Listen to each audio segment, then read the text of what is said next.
The shocking details of how Britain built the secretive MI6 HQ. Maintaining secrecy while operating a covert intelligence agency poses a unique challenge. The story of MI6's headquarters underscores the importance of architecture in shaping an organization's identity and operational effectiveness. Sometimes a building looks so exactly what it is, in this case, a postmodern citadel. It's hard to imagine it being anything else. But the MI6 building at Vauxhall, also known as the SIS building, Legoland, the Ziggurat, and the Vauxhall Trollop, wasn't purpose-built. Architect Terry Farrell envisioned a general commercial building with an urban village quality, and it was only later bought by the government and adapted into a fortress for SIS, the Secret Intelligence Service. But first things first, why is this elite organization so secretive anyway? Well, because it has to. Origins of secrecy. MI6's founder, Sir Mansfield Cumming, epitomized secrecy.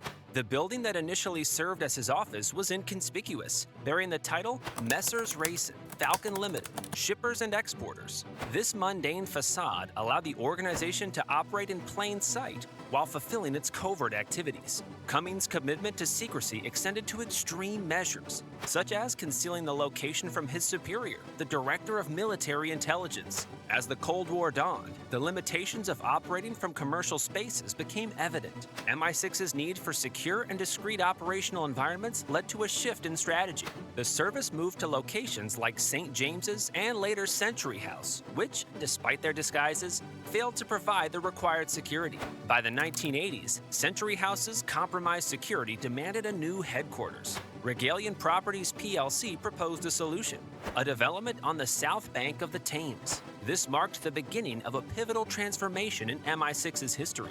The government agreed to acquire the property, but the occupants remained a tightly held secret. Building the fortress. To ensure utmost secrecy, MI6 took an unconventional approach. The building was purchased outright for £135 million to avoid landlord-related issues. The Treasury orchestrated full payment before construction commenced, preventing public scrutiny through installed payments. Regalian Properties designed the building to standard office specifications, incorporating specialist features like emergency generators and document lists. The construction phase was followed by an additional £10 million investment to meet specific requirements, with MI6 overseeing the most confidential tasks. And were there specific features of secrecy and security? Hell, yeah, you can bet there were. Vauxhall Cross, the new MI6 headquarters, boasts cutting-edge security features. The building's exterior is bomb and bulletproof, adorned with triple-glazed windows and thick doors to secure the perimeter. Inside, rumors suggest a shooting range, ultra-secure zones immune to eavesdropping, and a Faraday cage blocking radio waves. Employees are required to switch off their mobile phones before entering the premises. The evolution of MI6's headquarters reflects the organization's adaptation to changing times. As the Cold War ended, the new headquarters symbolized a shift toward a more public face for MI6. Prime Minister John Major aimed to dispel the secrecy surrounding the agency, culminating in the official acknowledgement of SIS as the new headquarters name. This marked a significant turning point in MI6's history.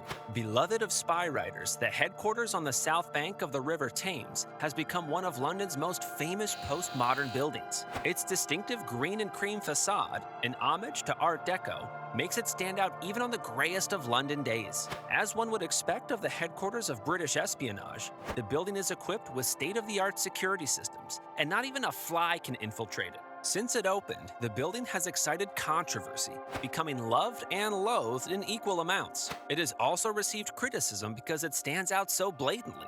A rocket missile attack in 2000, believed to have been committed by the real Irish Republican Army, seemed to prove such claims. Yet, despite the ferocity of the weapon used, the attack succeeded only in damaging an 8th-floor window. The building has also appeared in several James Bond films. Completed in 1994, it is a very 80s edifice, but it wears its postmodernism lightly. No Toy Town Corinthian columns or fake Chippendale pediments. Instead, it combines a monumental modernism, like Battersea Power Station just along the river, with something like an Aztec temple. Then, gives it all an extra twist with a bold use of green and a faceted complexity that makes it hard to work out how many stories there are. No wonder it apparently has 60 separate roof areas. You heard that right, 60. With an appearance that could go either way, it has to be said it's enhanced by the mystique of the Secret Service. If it housed a mall, some fast food outlets, and a tanning parlor, then its possible resemblance to a multiplex cinema might be more obvious. But as it is, there's a fascination about the unknown levels below ground and the high-spec details. Metal piping throughout instead of plastic, so it needs minimum intrusion for repairs. 25 different types of glass, an independent generator system, and the notoriously expensive features that were budgeted but kept unnamed on the accounts. One of them rumored to be a tunnel to Whitehall.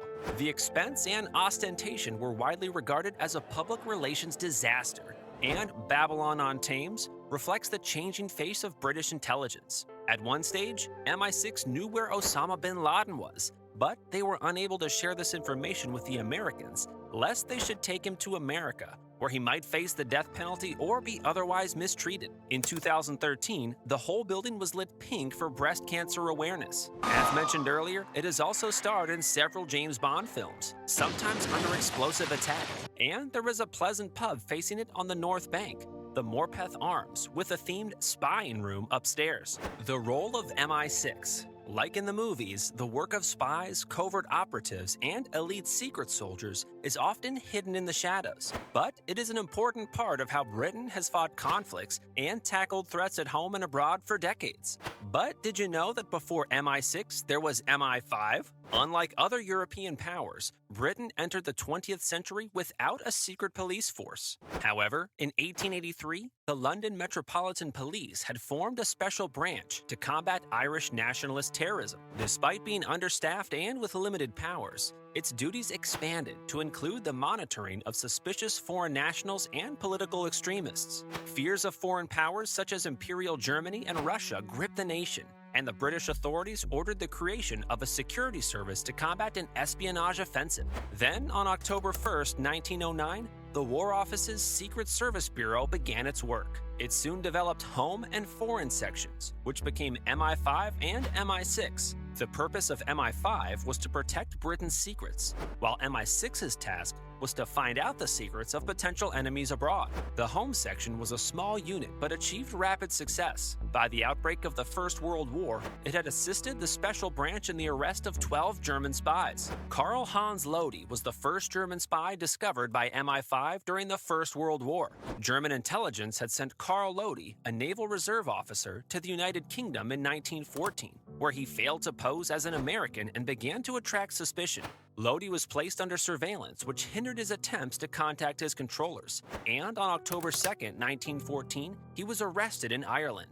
Lodi was found guilty of espionage and executed at the Tower of London on November 6th. On the morning of his execution, Lodi was calm and asked an officer, "I suppose you will not shake hands with a spy?" The officer replied, "No, but I will shake hands with a brave man." At the time of his death, Lodi was the first man to be executed at the Tower of London for 150 years. Then came the now famous MI6. MI6 is the Secret Intelligence Service and has the role of seeking out information on enemies abroad, developing contacts, and gathering intelligence that helps further British interests. It was established in 1909 amid fears Germany was targeting Britain. During the Second World War, the service was dramatically expanded.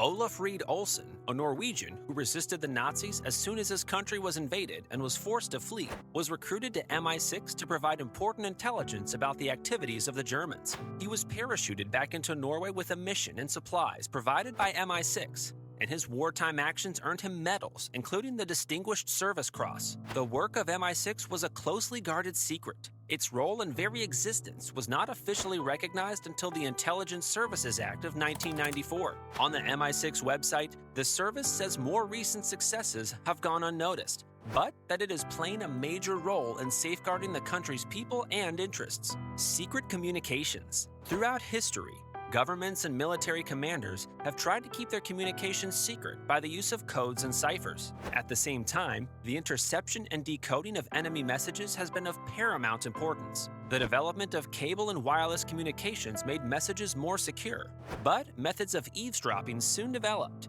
creating the need for even more sophisticated cryptography. The Enigma machine, if you've seen one in movies or pictures, was invented in 1923, and the first models were marketed for commercial use as a counter to industrial espionage. However, Various German governments and armed forces adopted the machine as a tool to maintain secure radio communications. The British Government Code and Cipher School was set up in 1939 at Bleckley Park in Buckinghamshire and devoted large resources to breaking the various Enigma ciphers. This became known as the Ultra program and was increasingly successful from 1941 onwards in penetrating German enciphered radio traffic. In the 21st century, Britain's intelligence and security services have faced new challenges, including the rise of international terrorist groups such as Al-Qaeda. They have had to adapt and develop new ways of working and become more visible within society. The public now expects them to be fully accountable for their actions. Agents from the other states still look to uncover secrets essential to the UK's defense or economic security.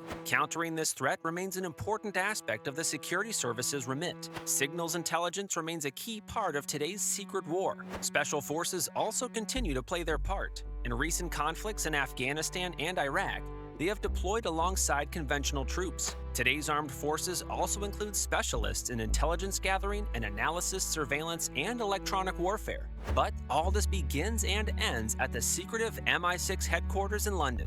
If you have the chance, would you work as a secret agent? Let us know in the comments section below. Also, if you enjoyed the video, give us a like, share the video, and don't forget to turn on the notification bell for timely updates of our latest uploads. And that's it from us today. Until next time, thank you for watching.